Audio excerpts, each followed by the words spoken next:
ನಾವು ದುಡಿಯೋ ಹಣದಲ್ಲಿ ನಮಗಾಗಿ ಸೇವಿಂಗ್ಸ್ ಅಂತ ಮಾಡಿಕೊಂಡು ಇನ್ನು ಮಿಕ್ಕಿದ್ರಲ್ಲಿ ಖರ್ಚು ಮಾಡಬೇಕು ಅನ್ನೋದು ಫಿನಾನ್ಸ್ನ ಮೊದಲ ರೂಲ್. ಅದೆಲ್ಲವನ್ನು ನಾವು ಫಾಲೋ ಮಾಡ್ತಾ ಬಂದಿದ್ದೀವಿ. ಇಂಥ ಇನ್ವೆಸ್ಟ್ಮೆಂಟ್ ಅಥವಾ ಸೇವಿಂಗ್ಸ್ ಅನ್ನೋ ವಿಚಾರಕ್ಕೆ ನಾವು ಬಂದಾಗ ಇನ್ವೆಸ್ಟ್ಮೆಂಟ್ ಸೇಫ್ ಇರುವಂತಹ ಆಪ್ಷನ್ಗಳನ್ನು ಎಲ್ಲರೂ ಹುಡುಕ್ತಾ ಇರ್ತಾರೆ. ಅಂತಹ ಸೇಫ್ ಆಪ್ಷನ್ಗಳಲ್ಲಿ EPF, PPF, ಪೋಸ್ಟ್ ಆಫೀಸ್ ಸ್ಕೀಮ್ಗಳು ಇವೆಲ್ಲವೂ ಬರ್ತವೆ. FD, RD ಇಂಥವೆಲ್ಲ. ಇವುಗಳ ಇಂಟ್ರೆಸ್ಟ್ ರೇಟು ನಮಗೆ ತುಂಬಾನೇ ಮ್ಯಾಟರ್ ಆಗುತ್ತೆ. ಯಾಕೆ ಹೇಳಿ? ನಮಗೆ ಅಂತಂದ್ರೆ ಯಾರೋ ಹೈ ನೆಟ್ವರ್ತ್ ಇಂಡಿವಿಜುವಲ್ಗಳಿಗಲ್ಲ, ಮಿಡಲ್ ಕ್ಲಾಸ್ ಜನರಿಗೆ. ಭಾರತದ ಪಾಪ್ಯುಲೇಷನ್ ಅನ್ನು ಗಮನಿಸಿದ್ರೆ ಆವರೇಜ್ ಅರ್ನಿಂಗ್ ಇರುವಂಥವರ ಸಂಖ್ಯೆ ಕೋಟಿಗಟ್ಟಲೆ ಇದೆ. ಸೊ ಅದರರ್ಥ ಈ PPF, EPF ಇಂಥ ಇಂಟ್ರೆಸ್ಟ್ ರೇಟ್ಗಳಲ್ಲಿ ವೇರಿ ಆಯಿತು ಅಂತ ಅಂದ್ರೆ ಅಷ್ಟು ದೊಡ್ಡ ಮಟ್ಟದ ಜನಸಂಖ್ಯೆಗೆ ಎಫೆಕ್ಟ್ ಆಗುತ್ತೆ ಅನ್ನೋದನ್ನ ಗಮನಿಸಬೇಕು. ಯಾಕೆ ಈ ವಿಚಾರ ಈಗ ಚರ್ಚೆಗೆ ಬರ್ತಿದೆ ಅಂತಂದ್ರೆ ಇತ್ತೀಚೆಗೆ ಗುವಾಹತಿಯಲ್ಲಿ 230ನೇ EPFನ ಸೆಂಟ್ರಲ್ ಬೋರ್ಡ್ ಆಫ್ ಟ್ರಸ್ಟೀಸ್ನ ಮೀಟಿಂಗ್ ಆಯಿತು. ಅಂದ್ರೆ ಎಂಪ್ಲಾಯಿ ಪ್ರಾವಿಡೆಂಟ್ ಫಂಡ್ ಆರ್ಗನೈಸೇಷನ್ನ ಸೆಂಟ್ರಲ್ ಬೋರ್ಡ್ ಆಫ್ ಟ್ರಸ್ಟೀಸ್ನ ಮೀಟಿಂಗ್ ಏನಾಯಿತು, ಅಲ್ಲಿ ಒಂದು ಡಿಸಿಷನ್ ಅನ್ನು ಕೈಗೊಂಡ್ರು. ಅಲ್ಲಿ ಬೇರೆ ಬೇರೆ ರೆಪ್ರೆಸೆಂಟೇಟಿವ್ಸ್ ಇರ್ತಾರೆ. ಅವರೆಲ್ಲರೂ ಚರ್ಚೆ ಮಾಡಿ ಒಂದು ನಿರ್ಣಯಕ್ಕೆ ಬಂದಿದ್ದಾರೆ. 8.5%ನಷ್ಟಿದ್ದ EPFನ ಬಡ್ಡಿ ದರ 8.1%ಗೆ ಇಳಿಸಲಾಗಿದೆ. ಅದು ಎಂಥ ಸನ್ನಿವೇಶದಲ್ಲಿ? ಇನ್ಫ್ಲೇಷನ್ ಸಿಕ್ಕಾಪಟ್ಟೆ ಜಾಸ್ತಿ ಆಗಿದೆ. ಅಂಡ್ ಮೋರ್ ಓವರ್ ಇನ್ಫ್ಲೇಷನ್ ಜಾಸ್ತಿ ಆಗಿ ಗ್ರೋತ್ ವಿಚಾರದಲ್ಲೂ ನಮಗೆ ಸಮಸ್ಯೆ ಆದಾಗ ಸ್ಟ್ಯಾಗ್ಫ್ಲೇಷನ್ ಅಂತ ಒಂದು ಕರೀತಾರೆ. ಅದು ಇನ್ನೂ ಡೇಂಜರಸ್. ಅದು ಒಂದು ದೇಶದ ಆರ್ಥಿಕತೆಗೆ ಸಿಕ್ಕಾಪಟ್ಟೆ ಪೆಟ್ಟನ್ನು ಕೊಡುವಂಥ ಒಂದು ಸನ್ನಿವೇಶ. ಅಂಥ ಸನ್ನಿವೇಶದ ಹಲವು ತುಣುಕುಗಳನ್ನು ನಾವು ನೋಡ್ತಾ ಬಂದಿದ್ದೀವಿ. ಅನೇಕ ಸಮಸ್ಯೆಗಳು, ಜಿಯೋಪೊಲಿಟಿಕಲ್ ರೀಸನ್ಸು ಇದ್ದಾವೆ. ಈ ಎಲ್ಲ ಕಾರಣಗಳಿಗೆ ನಾವು ಸಮಸ್ಯೆಯಲ್ಲಿದ್ದೀವಿ. ಹಣದುಬ್ಬರ ಸಿಕ್ಕಾಪಟ್ಟೆ ಜಾಸ್ತಿ ಆಗಿಬಿಟ್ಟಿದೆ. ಜನ ರಿಟೇಲ್ ಇನ್ಫ್ಲೇಷನ್ನಿಂದಾನೂ ಸಮಸ್ಯೆ ಅನುಭವಿಸ್ತಾ ಇದ್ದಾರೆ. ಬೇರೆ ಬೇರೆ ಥರದ ಪ್ರೈಸಸ್ನ ವಿಚಾರದಲ್ಲೂ ಸಮಸ್ಯೆಗಳನ್ನು ಅನುಭವಿಸ್ತಿರೋದಿದೆ. ಇಂಥ ಟೈಮ್ನಲ್ಲಿ ನನ್ನ ಕನಸಿಗೆ ಅಂತ ನಾನು ಮಾಡ್ಕೊಂಡಿದ್ದ ಸ್ಮಾಲ್ ಸೇವಿಂಗ್ ಸ್ಕೀಮ್ನ ಇಂಟ್ರೆಸ್ಟ್ ರೇಟ್ ಬಿದ್ದಾಗ, ಸರ್ಕಾರ ಗ್ಯಾರಂಟಿ ಅಂತ ಕೊಡ್ತಾ ಇದ್ದ ಒಂದೊಳ್ಳೆ ಯೋಜನೆಯ ಇಂಟ್ರೆಸ್ಟ್ ರೇಟ್ ಬಿದ್ದಾಗ ಎಂಥವರಿಗೂ ದಿಗ್ಭ್ರಮೆ ಆಗೇ ಆಗುತ್ತೆ. ಅಯ್ಯೋ, ಇದೇನು ಹೀಗಾಯ್ತಲ್ಲ, ನನಗೆ ಮಾರ್ಕೆಟ್ ಬಗ್ಗೆ ಅಷ್ಟಾಗಿ ಗೊತ್ತಾಗೋದಿಲ್ಲ, ಮ್ಯೂಚುವಲ್ ಫಂಡ್ಸೋ ಸ್ಟಾಕ್ ಮಾರ್ಕೆಟೋ ಇಂಥದ್ರಲ್ಲಿ ಇನ್ವೆಸ್ಟ್ ಮಾಡೋದಕ್ಕೆ ನನಗೆ ಜ್ಞಾನ ಇಲ್ಲ, ಅಂಥದ್ರಲ್ಲಿ ನಾನೇನೋ ಪೋಸ್ಟ್ ಆಫೀಸು PPF, EPF ಅಂದ್ಕೊಂಡಿದ್ದೆ, ಅದರಲ್ಲಿ EPFನ ರೇಟ್ ಬಿದ್ದುಬಿಡ್ತಲ್ಲ ಅಂತ ನೀವು ಆಲೋಚನೆ ಮಾಡ್ತಿದ್ರೆ, ನಮ್ಮ ಕೇಂದ್ರ ಸಚಿವರು ಮಾತಾಡ್ತಾ ಹೇಳಿದ್ದೇನಪ್ಪ ಅಂತ ಅಂದರೆ, ಭೂಪೇಂದ್ರ ಯಾದವ್ ಅವರು, it feels good to announce ಅಂತ. ಅಂದರೆ ಈ 8.5%ನಿಂದ 8.1%ಗೆ ಇಳಿಸಿರುವ EPFನ ಬಡ್ಡಿ ದರವನ್ನು ಅನೌನ್ಸ್ ಮಾಡೋದಕ್ಕೆ ಹಿತ ಅನ್ಸುತ್ತೆ ಅಂತ ಹೇಳಿದ್ದಾರೆ. ಯಾಕೆ ಅಂದರೆ ಅವ್ರು ಕೊಟ್ಟಿರುವ ಎಕ್ಸಾಂಪಲ್, ನಿಮಗೆ FD ಒಂದು ವೇಳೆ 10 ವರ್ಷದ FDಯನ್ನು SBI ಬ್ಯಾಂಕ್ನಲ್ಲಿಟ್ಟರೆ ನಿಮಗೆ ಬರೀ 5.4% ಬರುತ್ತೆ. ಅಂಥದ್ರಲ್ಲಿ 8.1% ಗ್ರೇಟ್ ಅಲ್ವಾ ಅನ್ನೋ ಅರ್ಥದ ಮಾತುಗಳದು. ಹೌದು, ಕಂಪ್ಯಾರಿಟಿವ್ಲಿ FDಗೆ EPF ಅನ್ನ ಕಂಪೇರ್ ಮಾಡಿದರೆ ನಿಮಗೆ ಕರೆಕ್ಟ್ ಅಂತ ಅನ್ಸುತ್ತೆ, ಬೆಟರ್ ಅಲ್ವಾ ಅಂತ. ಆದರೆ ಇನ್ಫ್ಲೇಷನ್ ಎಷ್ಟಿದೆ? ನಿಮಗೆ 5.4% ಇನ್ಫ್ಲೇಷನ್ ಅನ್ನು ಬೀಟ್ ಮಾಡೋದಿಲ್ಲ. 6-7% ಅಷ್ಟು ಇನ್ಫ್ಲೇಷನ್ ಅನ್ನು ನಾವು ಪ್ರತಿ ವರ್ಷ ನೋಡ್ತಾ ಇದ್ದೀವಿ. ಅದನ್ನು ಹೊರತುಪಡಿಸಿ ಇನ್ನು ಬೇರೆ ಬೇರೆ ಸಮಸ್ಯೆಗಳಿಂದಾಗಿ ಇನ್ಫ್ಲೇಷನ್ ಜೊತೆಗೆ ಇನ್ನು ನಮ್ಮನ್ನ ಕಾಡುವಂತಹ ಎಕನಾಮಿಕಲ್ ಪ್ರಾಬ್ಲಮ್ಸ್ಗಳನ್ನು ನಾವು ಫೇಸ್ ಮಾಡ್ತಾ ಇದ್ದೀವಿ. ಅಂಥ ಟೈಮ್ನಲ್ಲಿ ಸ್ಮಾಲ್ ಸೇವಿಂಗ್ ಸ್ಕೀಮ್ನ ಬಡ್ಡಿ ದರವನ್ನು ಇಳಿಸೋದು ಸಮಂಜಸವ ಅನ್ನೋದು ಪ್ರಶ್ನೆ. ಇದಕ್ಕೆ ಸಂಬಂಧಪಟ್ಟ ಹಾಗೆ ಕೆಲ ಫ್ಯಾಕ್ಟ್ಸ್ ಅಂಡ್ ಫಿಗರ್ಸ್ ಅನ್ನು ನಿಮ್ಮ ಮುಂದೆ ಹೇಳಬೇಕು ಅನ್ನೋದಾದ್ರೆ, ನೋಡಿ, ನಮ್ಮ ದೇಶದಲ್ಲಿ ಒಟ್ಟು 12 ಕೋಟಿ ಸೀನಿಯರ್ ಸಿಟಿಸನ್ಸ್ ಇಂಥ ಯೋಜನೆಗಳಲ್ಲಿ ಹೂಡಿಕೆ ಮಾಡೋರಿದ್ದಾರೆ. ಸೊ ಪರ್ಟಿಕ್ಯುಲರ್ಲಿ ನಾವು EPF ಅಂತ ನೋಡಿದ್ರು ಇದು ರಿಟೈರ್ಮೆಂಟ್ ಫಂಡು, ಬೇಸಿಕಲಿ ತುಂಬಾ ದೊಡ್ಡ ರಿಟೈರ್ಮೆಂಟ್ ಫಂಡು ಹಂಗೆ ನೋಡ್ಕೊಂಡ್ರೆ. ಸೊ ಹೀಗಿದ್ದಾಗ ಅಷ್ಟು 12 ಕೋಟಿ ಸೀನಿಯರ್ ಸಿಟಿಸನ್ಸ್ ಇರ್ತಾರಲ್ವಾ, ಅವರೇನೋ ಕನಸುಗಳನ್ನು ಕಟ್ಟಿರ್ತಾರೆ. ಅವರ ಕನಸಿಗೆ ಬೇಕಾದಷ್ಟು ಹಣವನ್ನು ರೀಚ್ ಆಗೋದಕ್ಕೆ ನಾನು ಎಷ್ಟು ವರ್ಷ ಇನ್ವೆಸ್ಟೆಡ್ ಇರಬೇಕು ಅನ್ನೋದು ಗೊತ್ತಿದ್ದು ಅವರು ಹಣವನ್ನು ಹಾಕ್ತಾ ಬಂದಿರ್ತಾರೆ. ವಾಲಂಟರಿ ಪ್ರಾವಿಡೆಂಟ್ ಫಂಡ್ ಅಂತ ನೀವು ಎಕ್ಸ್ಟ್ರಾ EPFಗೆ ನಿಮಗೆ ಪೇಮೆಂಟ್ನಲ್ಲಿ ಎಷ್ಟು ಕಟ್ ಆಗುತ್ತೆ as per the rules, 12% employee, 12% employer, ಅದಕ್ಕಿಂತಲೂ ಜಾಸ್ತಿ ನೀವು ಕಾಂಟ್ರಿಬ್ಯೂಟ್ ಮಾಡೋದಕ್ಕೆ ಅವಕಾಶ ಇದೆ. ಅಂಥ ಅವಕಾಶಗಳನ್ನು ಬಳಸ್ಕೊಂಡು ತಮ್ಮ ಲೈಫ್ ಸೇವಿಂಗ್ಸ್ ಅನ್ನ ಜನ ಇದು ಸೇಫೆಸ್ಟ್ ಇನ್ವೆಸ್ಟ್ಮೆಂಟ್ ಆಪ್ಷನ್ ಅಂತ ಹಾಕ್ತಾ ಬಂದಿರ್ತಾರೆ. ಸೊ ಅವರ ಕನಸಿಗೆ ಪೆಟ್ಟು ಕೊಟ್ಟಂತೆ ಅಲ್ವಾ.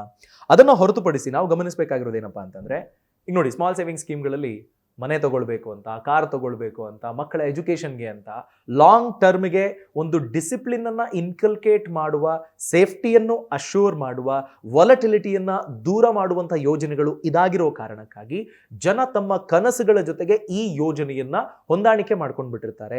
ಅಂಥ ಹೊಂದಾಣಿಕೆಗೆ ಸಮಸ್ಯೆ ಆಗುತ್ತೆ ಅನ್ನೋ ಒಂದು ಅಂಶನೂ ಇದೆ. ಇದು ಸಮಸ್ಯೆ ಅಂತ ಅನ್ಸ್ಕೊಳ್ಳೋದು ಎಲ್ಲಿ ಅಂತಂದ್ರೆ, ನೋಡಿ, ಈ ಹಿಂದೆ ಮಾರ್ಚ್ 31ನೇ ತಾರೀಕು 2021ರಲ್ಲೂ ಇದೇ ಥರದ ಒಂದು ಆಲೋಚನೆ ಮುಂದೆ ಬಂದಿತ್ತು. ಏನಪ್ಪಾ ಅದು ಅಂತಂದ್ರೆ, ಪಬ್ಲಿಕ್ ಪ್ರಾವಿಡೆಂಟ್ ಫಂಡ್ನ ಇಂಟ್ರೆಸ್ಟ್ ರೇಟನ್ನು 7.1% ಇಂದ ದಿಢೀರ್ ಅಂತ 6.4%ಗೆ ಇಳಿಸ್ಬಿಟ್ರು, ಅನೌನ್ಸ್ ಮಾಡಿಬಿಟ್ರು. ಅದು ಅನೌನ್ಸ್ ಮಾಡಿದ ಮರುದಿನವೇ ಆ ಡಿಸಿಷನ್ ಅನ್ನು ವಾಪಸ್ ತಗೊಂಡ್ರು. ಅದಕ್ಕೆ ಕೊಟ್ಟ ರೀಸನ್ ಏನಪ್ಪಾ ಅಂತಂದ್ರೆ saying it was issued due to an oversight ಅಂತ. ಅಂದ್ರೆ ನಾವು ಅದನ್ನ ಗಮನಿಸದೆ ಏನೋ ಒಂದು ರೀತಿ ಅಚಾತುರ್ಯದಂತೆ ಈ ನಿರ್ಣಯ ಬಂದುಬಿಟ್ಟಿದೆ, ಇದು ರಾಂಗ್, ಇದು ನಾವು ವಾಪಸ್ 7.1% ಅನ್ನೇ ಕೊಡ್ತೀವಿ ಅನ್ನೋ ಒಂದು ನಿರ್ಣಯವನ್ನು ಅವರು ರಿವರ್ಸ್ ಮಾಡಿದ್ರು. ಸೊ ಸ್ಮಾಲ್ ಸೇವಿಂಗ್ ಸ್ಕೀಮ್ಗಳ ಬಗ್ಗೆ ಆಲೋಚನೆ ಈ ಹಿಂದೆನೂ ಮಾಡಿದ್ದಾರೆ, ಮುಂದೆನೂ ಮಾಡಬಹುದು. ಆದರೆ ಯಾವ ಸರ್ಕಾರವೂ ಸಹ ಈಗ ನಮಗೆ ಏನು 8.1% ಇದೆಯಲ್ಲ ಈ EPFದು, ಇದು 1970ರ ದಶಕದಲ್ಲಿ ಕೊಡ್ತಾ ಇದ್ದ 8.1%ನಷ್ಟೇ ಆಯಿತು. ಸೊ ಆಗಿನ ಇನ್ಫ್ಲೇಷನ್ಗೆ ನೀವು ಲೆಕ್ಕ ಹಾಕ್ಕೊಂಡು ಅದಕ್ಕೆ ತುಲನೆ ಮಾಡಿ ನೋಡಿ, ಇನ್ಫ್ಲೇಷನ್ಗೆ ಅಡ್ಜಸ್ಟ್ ಮಾಡಿ ನೋಡಿ, ಆಗಿನ 8.1% ಈಗಿನ 8.1%ಗೂ ಯಾವುದಕ್ಕೆ ಹೆಚ್ಚು ಮೌಲ್ಯ? ಈಗಿನ 8.1% ಅನ್ನೋದಿದೆಯಲ್ಲ ಅದಷ್ಟು ಮೌಲ್ಯಯುತ ಅಲ್ಲ. ಆಗ್ಲೇ 1970s ಅಲ್ಲೇ ಕೊಡಬಹುದಾಗಿತ್ತು ಅನ್ನೋದಾದ್ರೆ ಈಗ ಎಷ್ಟು ಎಫೆಕ್ಟ್ ಆಗುತ್ತೆ ಅನ್ನೋದನ್ನ ಯೋಚನೆ ಮಾಡಬೇಕಾಗಿತ್ತಲ್ವಾ ಅನ್ನೋದು ಪ್ರಶ್ನೆ. ಮುಂದಿನದು ನಾವು ಗಮನಿಸಬೇಕಾಗಿರೋದು ಈ ದಿಸೆಯಲ್ಲಿ ಇದೊಂದೇ ಅಂತ ಅಲ್ಲ, ನಿಮಗೆ PPF, ಸುಕನ್ಯಾ ಸಮೃದ್ಧಿ ಯೋಜನೆ, RD ಇವೆಲ್ಲವನ್ನು ಮಿಡಲ್ ಕ್ಲಾಸ್ ಜನ ಡಿಪೆಂಡ್ ಆಗಿಬಿಟ್ಟಿದ್ದಾರೆ. ಈಗ ಸುಕನ್ಯಾ ಸಮೃದ್ಧಿ ಯೋಜನೆ ಹೆಣ್ಣು ಮಗುವಿಗೆ ಅಂತ ಇರುವ ವಿಶೇಷ ಯೋಜನೆ. ಸೊ ತುಂಬಾ ಒಳ್ಳೆಯ ಬಡ್ಡಿ ದರ ಸಿಗುತ್ತೆ. ಜನ ಏನೋ ಹೆಣ್ಮಕ್ಳಾದ ತಕ್ಷಣಕ್ಕೆ ಅಯ್ಯೋ ನಾನು ಇವ್ರ ಕಷ್ಟಕ್ಕೆ ಆಗೋಕ್ಕಾಗಲ್ವೇನೋ, ಅಥವಾ ಇವ್ರಿಗೆ ಹೆಚ್ಚು ಹಣ ಖರ್ಚು ಮಾಡಬೇಕಾಗುತ್ತೇನೋ, ಅದಕ್ಕೆ ನಾನು ಓದಿಸೋದಿಲ್ಲ, ಮದುವೆಗೆ ಅಂತ ಹಣ ಕೂಡಿಟ್ಕೊಂಡು ಬಿಡ್ತೀನಿ ಅಂತ ಆ ಹೆಣ್ಣು ಮಕ್ಕಳ ಕನಸುಗಳನ್ನು ಹಾಳು ಮಾಡ್ತಾರೆ. ಹಾಗಾಗಬಾರ್ದು ಅನ್ನೋ ಕಾರಣಕ್ಕಾಗಿ ಒಳ್ಳೆ ಉತ್ತಮ ಇಂಟ್ರೆಸ್ಟ್ ರೇಟ್ ಇರುವಂತಹ ಯೋಜನೆಯನ್ನು ಅವರು ಜಾರಿಗೆ ತಂದರು. RDನ ಡಿಸಿಪ್ಲಿನ್ ಇನ್ಕಲ್ಕೇಟ್ ಮಾಡೋದಕ್ಕೆ ಅಂತಾನೆ ಇರುವಂತಹ ಒಂದು ಯೋಜನೆ. PPF ಅಂತ ಬಂದಾಗ 15 ವರ್ಷಕ್ಕೆ ಪ್ರತಿ ವರ್ಷ ನೀವು 1.5 ಲಕ್ಷ ಹಾಕೊಂಡು ಹೋಗ್ತಾ ಇರಬಹುದು. Tax saving come investment option ರೀತಿಯಲ್ಲಿ PPF ನಿಮ್ಮ ಸಹಾಯಕ್ಕೆ ಬರುತ್ತೆ. ಸೊ ಇಂತಹ ಯೋಜನೆಗಳಿದ್ದಾವಲ್ವಾ, ಇವೆಲ್ಲವೂ ನಮಗೆ ಬಹಳ ಇಂಪಾರ್ಟೆಂಟ್. ಏನಕ್ಕೆ ಅಂತ ನಾನು ಎಕ್ಸ್ಪ್ಲೈನ್ ಮಾಡ್ತೀನಿ ನೋಡಿ. ಇವು ಗುಡ್ ರಿಟರ್ನ್ಸ್ ಕೊಡ್ತವೆ, ಗ್ಯಾರಂಟೀಡ್ ಗುಡ್ ರಿಟರ್ನ್ಸ್. ಎಂಥ ಸಂದರ್ಭದಲ್ಲೂ ಸರ್ಕಾರ ನಿಮಗೆ 7.1% ಅಂದ್ರೆ 7.1% ಕೊಡುತ್ತೆ. PPFಗೆ 8.1 ಅಂದ್ರೆ 8.1 ಕೊಡುತ್ತೆ. ಅದನ್ನ ಯಾವಾಗ ಬೇಕೋ ಆವಾಗ ಅವರು ಚೇಂಜ್ ಮಾಡ್ಕೊಳ್ಳೋದಕ್ಕೂ ಅವಕಾಶ ಇದೆ. ಈಗ ಆಗಿರೋ ತರ ಮಿನಿಮಲ್ ರಿಸ್ಕ್ ಮತ್ತೆ ವಾಲಟಿಲಿಟಿನೂ ಇರೋದಿಲ್ಲ ಅನ್ನೋದು ಒಂದು ಅಂಶ. ಆದ್ರೆ ಈಗ ಆಗ್ತಿರುವಂತಹ ಡಿಸಿಷನ್ ಅನ್ನು ಗಮನಿಸಿದಾಗ ಇನ್ಮೇಲೆ ಇದು ವಾಲಟೈಲ್ ಆಗ್ಬಿಡುತ್ತೇನೋ ಅನ್ನೋ ಥರದ ಭಯಕ್ಕೆ ಕಾರಣ ಆಗಬಹುದು ಅಂತ. ಕಳೆದ ವರ್ಷ ಕೈಗೊಂಡ ನಿರ್ಣಯ, ಅದನ್ನ ಚೇಂಜ್ ಮಾಡಿದ್ದು, ಈಗ ತಗೊಂಡಿರುವ ನಿರ್ಣಯ, ಮುಂದೆ ಈಗ ನಿಮಗೆ ಕ್ಯಾಪಿಟಲ್ ಗೇನ್ಸ್ ವಿಚಾರದಲ್ಲಿ ಸರ್ಕಾರ ಕೈಗೊಳ್ಳಬಹುದು ಏನೋ ಅನ್ನೋ ಒಂದು ನಿರ್ಣಯದ ಬಗ್ಗೆ ಚರ್ಚೆ ಆಗ್ತಾ ಇದೆ. ಸೊ ಅದ್ರ ಬಗ್ಗೆನೂ ಜನರಿಗೆ ಖಂಡಿತ ಭಯ ಇದೆ. ಇದು ನೋಡಿ, ನಿಮಗೆ ಸ್ಮಾಲ್ ಸೇವಿಂಗ್ ಸ್ಕೀಮ್ಗಳ ರೇಟ್ ಜಾಸ್ತಿ ಆದಾಗ ಏನಾಗುತ್ತೆ, ಬ್ಯಾಂಕ್ಗಳು ಈ ಸ್ಮಾಲ್ ಸೇವಿಂಗ್ ಸ್ಕೀಮ್ಗಳ ಇಂಟ್ರೆಸ್ಟ್ ರೇಟ್ಗೆ ಕಾಂಪಿಟೇಟಿವ್ ಆಗಿ ಬ್ಯಾಂಕ್ಗಳು ಡೆಪಾಸಿಟ್ಗೆ ಇಂಟ್ರೆಸ್ಟ್ ಅನ್ನು ಕೊಡಬೇಕಾಗುತ್ತೆ. ಸೊ ಅದರರ್ಥ ಬ್ಯಾಂಕ್ ವ್ಯವಹಾರ ಮಾಡೋದಕ್ಕೆ ಇನ್ಫ್ಲೋ ಹಣ ಏನಿದೆ ಅದನ್ನ ಜಾಸ್ತಿ ಖರ್ಚು ಮಾಡಿ ತಗೋಬೇಕಾಗತ್ತೆ. ಕಾಸ್ಟ್ ಆಫ್ ಕ್ಯಾಪಿಟಲ್ ಜಾಸ್ತಿ ಆಗುತ್ತೆ. ಅದನ್ನ ಕಾಸ್ಟ್ ಆಫ್ ಕ್ಯಾಪಿಟಲ್ ಜಾಸ್ತಿ ಆಗಿರೋ ಕಾರಣಕ್ಕಾಗಿ ಕಡಿಮೆ ರೇಟಿಗೆ ಅಥವಾ ಅಟ್ರಾಕ್ಟಿವ್ ರೇಟಿಗೆ ಲೋನ್ಗಳನ್ನು ಕೊಡೋದಕ್ಕಾಗೋದಿಲ್ಲ.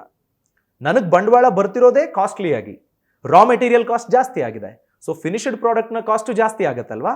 ಅದೇ ರೀತಿ ನನಗೆ ಕ್ಯಾಪಿಟಲ್ ತುಂಬಾ ಖರ್ಚು ಮಾಡಿ ನನಗೆ ಸಿಗ್ತಾ ಇದೆ ಅಂತ ಆದಾಗ ನಾನು ಕೊಡುವಂತಹ ಲೋನ್ಗಳಲ್ಲೂ ನಾನು ಹೆಚ್ಚಿನ ಇಂಟ್ರೆಸ್ಟ್ ಅನ್ನ ತೆಗೆದುಕೊಳ್ಬೇಕಾಗುತ್ತೆ. ಆಗಲೇ ನನಗೆ ಲಾಭ ಆಗೋದು ಯಾರಿಗೆ? ಬ್ಯಾಂಕಿಗೆ. ಸೊ ಸ್ಮಾಲ್ ಸೇವಿಂಗ್ ಸ್ಕೀಮ್ಗಳ ಇಂಟ್ರೆಸ್ಟ್ ರೇಟ್ನಲ್ಲಿ ಏರುಪೇರಾದಾಗ ಅಥವಾ ತುಂಬಾ ದೊಡ್ಡ ಮಟ್ಟದ ಬದಲಾವಣೆ ಆದಾಗ ಬ್ಯಾಂಕಿಂಗ್ ಕ್ಷೇತ್ರದ ಮೇಲೂ ಇಂಡೈರೆಕ್ಟ್ಲಿ ಒಂದು ಎಕಾನಮಿಯ ಮೇಲೂ ಪ್ರಭಾವವನ್ನ ಬೀರುವಂತಹ ಅನೇಕ ಅಂಶಗಳಿದ್ದಾವೆ. ಬ್ಯಾಂಕ್ಗಳು ಇವುಗಳನ್ನು ಗಮನಿಸಿ ಪಾಲಿಸಿಯಲ್ಲಿ ಚೇಂಜಸ್ ಅನ್ನು ಮಾಡೋದು, ಲೋನ್ ರೇಟ್ನಲ್ಲಿ ಚೇಂಜಸ್ ಅನ್ನು ಮಾಡೋದು, ರೇಸ್ ಅನ್ನು ಮಾಡೋದು, ಇವೆಲ್ಲವೂ ಆಗ್ತಾ ಹೋಗುತ್ತೆ. ಸೊ ಹೀಗೆ ತುಂಬ ಜನ ಸ್ಮಾಲ್ ಸೇವಿಂಗ್ ಸ್ಕೀಮ್ಗಳ ಮೇಲೆ ಡಿಪೆಂಡೆಂಟ್ ಆಗಿರೋ ಕಾರಣಕ್ಕಾಗಿ ಅದರ ಎಫೆಕ್ಟು ತುಂಬ ಆಳವಾಗಿ ಆಗ್ತಾ ಹೋಗುತ್ತೆ. ಈಗ ನಾವು ಎಷ್ಟೋ ಬಾರಿ ಇನ್ವೆಸ್ಟ್ಮೆಂಟ್ ಬಗ್ಗೆ ಮಾತಾಡ್ತಾ ನೀವು ಡೆಟ್ ಇನ್ಸ್ಟ್ರೂಮೆಂಟ್ಗಳಲ್ಲಿ ಇಂದಿಷ್ಟು ಹಣವನ್ನು ಹೂಡಿಕೆ ಮಾಡಬೇಕಾಗುತ್ತೆ, ನಿಮಗೆ ರಿಸ್ಕ್ ತಗೊಳಕ್ ಇಷ್ಟ ಇಲ್ಲ ಅಂತಂದ್ರೆ ಅಂತ ಹೇಳ್ತೀವಲ್ವಾ. ಯಾರು ತಾನೇ ರಿಸ್ಕ್ ಬೇಕು ಅಂತ ಹೇಳ್ತಾರೆ ಹೇಳಿ? ಈಗ ನಿಮಗೆ ನಾನೇನೋ ದಿಢೀರ್ ಶ್ರೀಮಂತಿಕೆಗೆ ಹೋಗಬೇಕು ಅಂತ ಶಾರ್ಟ್ಕಟ್ ಹುಡುಕೊಂಡು ಟ್ರೇಡಿಂಗ್ ಮಾಡಿ ಕೈ ಸುಟ್ಕೊಳ್ಳೋರು ಇರ್ತಾರೆ. ಬಿಟ್ರೆ ಈ PPF, EPF ಇಂಥವುಗಳನ್ನೆಲ್ಲ ಲಾಂಗ್ ಟರ್ಮಿಗೆ ಅಂತಾನೆ ಯೋಚನೆ ಮಾಡಿ ನನ್ನ ಸಂಪತ್ತು ಕರಗದಿದ್ರೆ ಸಾಕು, ನನಗೆ ಇನ್ಫ್ಲೇಷನ್ಗಿಂತ ಸ್ವಲ್ಪ ಮೇಲಿನ ರಿಟರ್ನ್ಸ್ ಯಾರೇ ಕೊಟ್ಟರು ಸೇಫ್ ಆಗಿ ನಾನು ತಗೊಳ್ಳೋಕೆ ರೆಡಿ ಇದ್ದೀನಿ, ಆ ಆಪ್ಷನಿಗೆ ನಾನು ಬರ್ತೀನಿ ಅನ್ನೋ ಮೈಂಡ್ ಸೆಟ್ಟೇ ಇದೆ ಅಲ್ವಾ.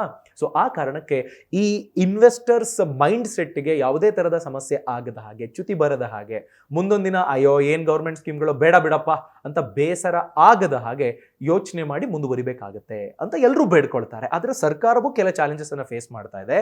ಆ ಚಾಲೆಂಜಸ್ಗೆ ಅನುಗುಣವಾಗಿ ಅವರು ರೇಟ್ಗಳನ್ನು ಇಟ್ಟಿದ್ದೀವಿ ಅಂತ ಹೇಳ್ತಾರೆ.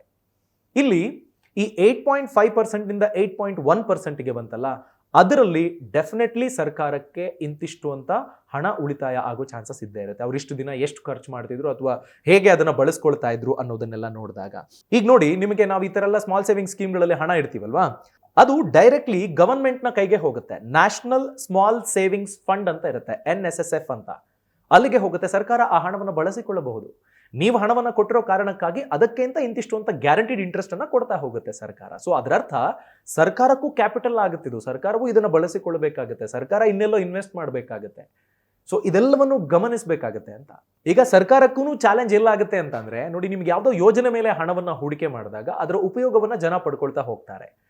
ಆ ಯೋಜನೆ ಇಡೀ ದೇಶಕ್ಕೆ ಸೀಮಿತವಾಗಿ ಆಗುತ್ತಾ, ಅಷ್ಟು ದೊಡ್ಡ ಯೋಜನೆನ ಎಲ್ಲರಿಗೂ ಅದರಲ್ಲಿ ಭಾಗಿದಾರರಾಗೋದಕ್ಕೆ ಅವಕಾಶ ಇರುತ್ತಾ ಅನ್ನೋ ಥರದ ಆಪ್ಷನ್ಸ್ಗಳನ್ನು ಹುಡುಕೊಂಡು ಹೋದಾಗ ಎಂಥ ಆಪ್ಷನ್ಗಳು ಕಣ್ಣ ಮುಂದೆ ಬರ್ತವೆ. ಸೊ ಈಗ ನಿಮಗೆ ಪೆಟ್ರೋಲ್ ವಿಚಾರದಲ್ಲೋ ಅಥವಾ ಇನ್ನೊಂದು ಯಾವುದೋ ವಿಚಾರದಲ್ಲಿ ಆದಾಯ ಏನು ಸರ್ಕಾರ ಪಡ್ಕೊಂಡಿರುತ್ತೆ ಅಥವಾ ಯಾವ ಥರದ ಸೇವಿಂಗ್ಸ್ ಆಗಿರುತ್ತೆ, ಅದರಲ್ಲಿ ಕೆಲ ಪಾಲನ್ನ ಸ್ವಲ್ಪ ರಿಸ್ಕ್ ಅನಿಸಿದ್ರು, ಪ್ರೆಷರ್ ಅಂತ ಅನಿಸಿದ್ರು ಇಂಥ ಯೋಜನೆಗಳಿಗೆ ಡೆಫಿನೆಟ್ಲಿ ಕೊಡಬೇಕಾಗುತ್ತೇನೋ ಅನ್ನೋದು ಬೇಡಿಕೆ. ಇದನ್ನ ಲಾಂಗ್ ಟರ್ಮಿಗೆ ಸರ್ಕಾರ ಪಾಲಿಸಿಕೊಂಡು ಹೋಗಬೇಕು, ಆಗಲೇ ಜನರಿಗೆ ಲಾಭ, ಹೆಚ್ಚು ಮಂದಿ ಮಿಡಲ್ ಕ್ಲಾಸ್ ಅವರಿಗೆ ಲಾಭ ಆದಾಗ ಇಡೀ ಭಾರತಕ್ಕೆ ಲಾಭ ಆದಂತಹ ಭಾವ ಅನ್ನೋದು ಇನ್ವೆಸ್ಟರ್ಸ್ನ ಬೇಡಿಕೆ. ನೋಡೋಣ, ಈ ಪ್ರೆಷರ್ನಲ್ಲೂ ಸರ್ಕಾರ ಮುಂದಿನ ದಿನಗಳಲ್ಲಿ ಈ ಹಿಂದೆ ಆಗಿತ್ತಲ್ಲ ಅದೇ ಥರದ ಏನಾದರೂ ರಿವರ್ಸಲ್ ಮಾಡಬಹುದಾ ಅಥವಾ ಯೋಚನೆ ಮಾಡಬಹುದಾ, ಮುಂದಿನ ವರ್ಷಕ್ಕೆ ಇನ್ನೂ ಉತ್ತಮ ಇಂಟ್ರೆಸ್ಟ್ ರೇಟ್ ಅನ್ನು ಕೊಡಬಹುದಾ, ಅಥವಾ ಈ ಹಿಂದೆ ಈ EPF ನಲ್ಲಿ VPF ವಾಲಂಟರಿ ಪ್ರಾವಿಡೆಂಟ್ ಫಂಡ್ ಏನು ನಾವು ಎಕ್ಸ್ಟ್ರಾ ಕಾಂಟ್ರಿಬ್ಯೂಟ್ ಮಾಡೋದಕ್ಕೆ ಅವಕಾಶ ಇತ್ತಲ್ಲ, ಆ ಅವಕಾಶವನ್ನು ದುರುಪಯೋಗ ಪಡಿಸ್ಕೊಂಡು ಹೈ ನೆಟ್ವರ್ತ್ ಇಂಡಿವಿಜುವಲ್ಸ್ ಲಾಭ ಮಾಡ್ತಿದ್ರು ನೋಡಿ, ಅದನ್ನ ತಡೆ ಹಾಕೋದಕ್ಕೆ ಟ್ಯಾಕ್ಸಬಲ್ ಕಾಂಟ್ರಿಬ್ಯೂಷನ್, ನಾನ್ ಟ್ಯಾಕ್ಸಬಲ್ ಕಾಂಟ್ರಿಬ್ಯೂಷನ್ ಅಂತ EPF ನಲ್ಲಿ ತಂದು ಬಿಟ್ಟಿದ್ದಾರೆ ಈಗಾಗಲೇ. ಸೊ ಅದನ್ನ ಜಾರಿಗೆ ತಂದು ಅಲ್ಲಿ ಸೇವ್ ಆಗುವಂತಹ ಹಣದ ಲಾಭವನ್ನ ಮುಂದಿನ ದಿನಗಳಲ್ಲಿ ಈ ಥರದ ಇನ್ವೆಸ್ಟರ್ಸ್ಗೂ ಕೊಡೋದ್ರ ಬಗ್ಗೆ ಸ್ಮಾಲ್ ಸೇವಿಂಗ್ ಸ್ಕೀಮ್ಗಳೇನಿದ್ದಾವೆ ಅವುಗಳ ಇಂಟ್ರೆಸ್ಟ್ ರೇಟ್ ಅನ್ನು ಇನ್ನೊಂಚೂರು ಎತ್ತರಿಸಿ ಎಲ್ರಿಗೂ ಲಾಭ ಆಗೋ ಹಾಗೆ ಸರ್ಕಾರ ಮಾಡುತ್ತಾ ಅನ್ನೋದ್ರ ಬಗ್ಗೆನೂ ಕಾಯ್ತಾ ನೋಡೋಣ. ಇದೇ ಥರದ ಅನೇಕ ಇಂಪಾರ್ಟೆಂಟ್ ಮಾಹಿತಿಯನ್ನು ನೀವು ತಿಳ್ಕೊಳ್ಬೇಕು ಅನ್ನೋದಾದ್ರೆ ಸಬ್ಸ್ಕ್ರೈಬ್ ಬಟನ್ ಅನ್ನು ಕ್ಲಿಕ್ ಮಾಡಬೇಕು, ಬೆಲ್ ಐಕಾನ್ ಅನ್ನು ಕ್ಲಿಕ್ ಮಾಡಬೇಕು. 650ಕ್ಕೂ ಹೆಚ್ಚು ಕೋರ್ಸ್ಗಳು ಇಂಡಿಯನ್ ಮನಿಯ ಫ್ರೀಡಮ್ ಆ್ಯಪ್ನಲ್ಲಿ ಲಭ್ಯ ಇದೆ. ಆ ಫ್ರೀಡಮ್ ಆ್ಯಪ್ ಪ್ಲೇಸ್ಟೋರ್ ಅಥವಾ ಆ್ಯಪ್ ಸ್ಟೋರ್ನಲ್ಲಿ ನಿಮಗೆ ಲಭ್ಯ ಇದೆ. ಅದನ್ನು ಡೌನ್ಲೋಡ್ ಮಾಡ್ಕೊಳ್ಳಿ. 6 ಭಾಷೆಗಳಲ್ಲಿ ನಿಮ್ಮ ಕನಸನ್ನು ಈಡೇರಿಸಿಕೊಳ್ಳೋದಕ್ಕೆ ಸಾಧಕರು ಕಲಿಸಿರುವ ಪಾಠವನ್ನ ನೀವು ತಿಳ್ಕೊಳ್ಳಿ. ಕೃಷಿ, ಪರ್ಸನಲ್ ಫಿನಾನ್ಸ್ ಹಾಗೆಯೇ ಸ್ಮಾಲ್ ಬಿಸ್ನೆಸ್ನ ಕುರಿತಾದ 650 ಜೀವನವನ್ನು ಬದಲಾಯಿಸುವ ಶಕ್ತಿಯುಳ್ಳ ಕೋರ್ಸ್ಗಳಿದ್ದಾವೆ.